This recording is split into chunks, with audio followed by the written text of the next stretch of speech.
Nature Tiger. Doing homework.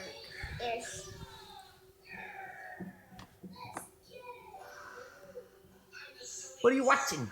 Daniel Tiger. Daniel Tiger. Ho, ho. What's up, everybody? It's John from the internet. Hope all of you guys are having a great Monday. It's been still very rainy here in San Francisco. And yes, thank you for noticing. I do have a new set of glasses, new pair of glasses. Why do they call them pair? Because of two? I guess that makes sense. I have some new glasses from Warby Parker, which is a very cost-effective way to try new styles. So I'm wearing these, and my brother had some very choice words for me, which I won't repeat on the vlog, but would love your feedback. What do you think about these new glasses, and do they fit my face well? I think that's the most important point. But anyway, we are now deep into March. It's not entirely true. It's March 4th, but wow, I can't believe that the first quarter of 2019 is almost over. And wow, that is a very loud TV program. Let's shut this down here real quick. There we go. Been a very busy first quarter of 2019. I don't know what have you all accomplished so far? What have you gotten done? Sometimes I feel like I've gotten a lot done, but then at the same time, there's so much more to do. So you feel fairly overwhelmed. But I think it's been a very good quarter for me. I hope it's been a very great quarter for you so far. Today's a pretty busy day. I've got Mondays, triage, the inbox, try to catch up over the weekend. Spent the weekend actually doing a soccer tournament down in Santa Clara. So I spent pretty much all weekend down there, literally. 4 games over Friday night at 8 o'clock, 2 games on Saturday, 1 game on Sunday. We didn't do so well, so decided we had to go home. We didn't advance to the finals or continue to advance through the tournament, but that's okay. Losing is a part of life and an important one. Does it develop character? That's a good question. I don't know, but certainly you feel it. You deposit those learnings and that experience into your history, and then I don't know what it does there. But one of the things that my daughter and my 12-year-old and I were chatting about on the way home, because she was obviously very upset about not performing at her very best and the team not doing so well. One of the things that we actually chatted about was how failure is so much a part of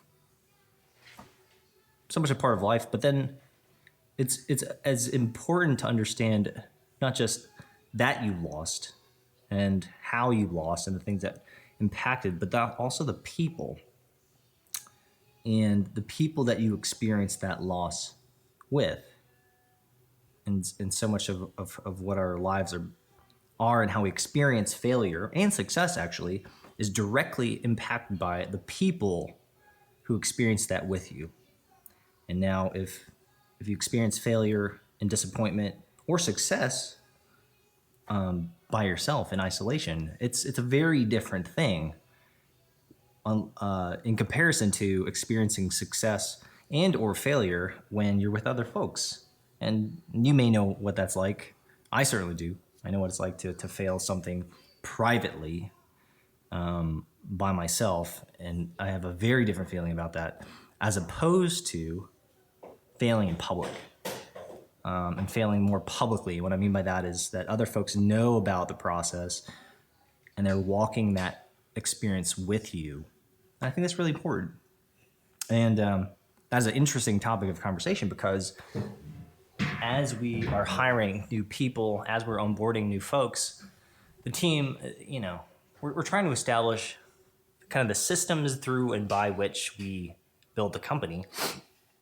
And we're having all these really interesting fundamental questions about who we are, how we operate, how we onboard, how we hire folks, how we get people acclimated. so how we get people acclimated to the new environment. Looks like Oliver turned off my computer. Okay, yeah, figured as much. So there's this interesting activity that Sue on our team did for her previous companies, and which I'm really looking forward to. And what she essentially did was she had her team, her previous team, build these personal user manuals. Now, this is really cool, and I'll show you just a little bit of a snapshot of the manual that I'm building out for myself.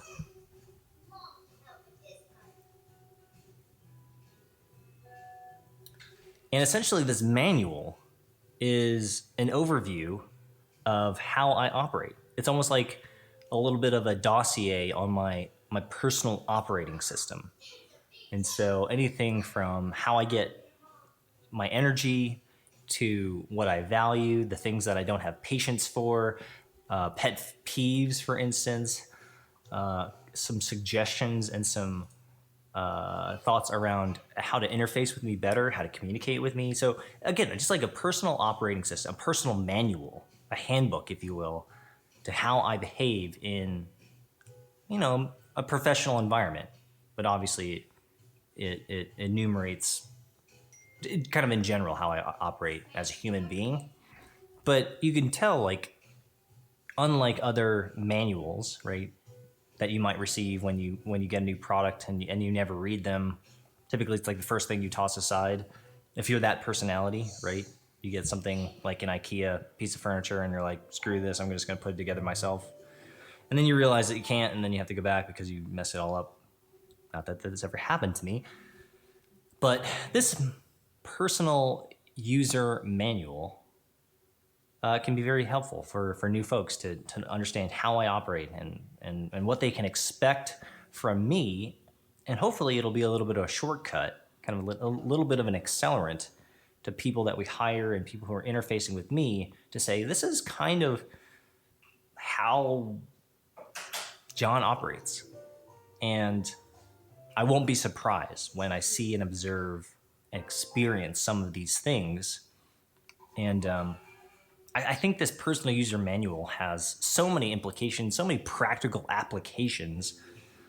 If I was still dating, or if I was still looking for my significant partner, maybe I would create a personal user dating manual. Say, hey, this is what you can expect from me. Don't be surprised. These are the things that you can expect to, experience. I don't know if that would be a good idea or bad idea. But anyway, so I'm going to spend time today and tomorrow working on my personal user manual for the team and then share that. And yeah, and maybe I'll share it with all of you. Maybe I'll share it on the vlog, and I'll put a link below and stuff like that when I finish it. But would love your thoughts on a personal user manual, and if that's something that you would do for yourself, for your own context, for your business, for whatever. But yeah, and then would love some feedback on it if I can get it done, and then I'll share it with you. I think that would be pretty cool.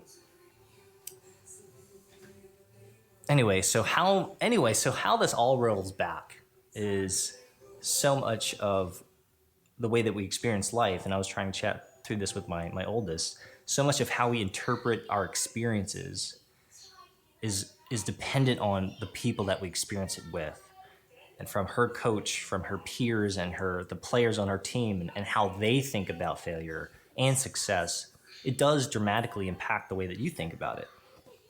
And surrounding yourself with healthy perspectives, with different perspectives, that's very good, important, diverse perspectives, but healthy people is so much a part of how we will interpret success and failure, and how we internalize that, and then how we move forward from that in life. So a little bit of a heavy topic on the way home, but the truth be told, we lost every single game by a fairly wide margin, and there's good reasons for that, I think.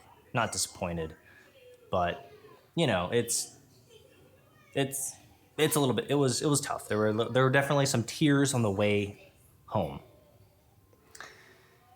Anyway, so I'm gonna get back But love your thoughts on a personal user manual. Love your thoughts on just trying to get to know each other and other people better. Love your thoughts on how success and failure is so much of how we experience those things are dependent on who we experience them with and how that impacts how it impacts our worldview. But I think that's for the vlog because I got a busy day. But then I'm gonna hang out with these kids because they're the best.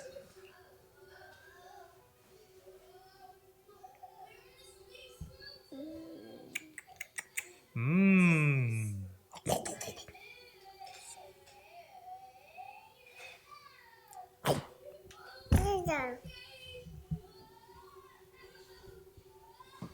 Yeah. Still doing work. All right. Love you guys. See you guys online and have a great rest of the week. See you guys later. Bye.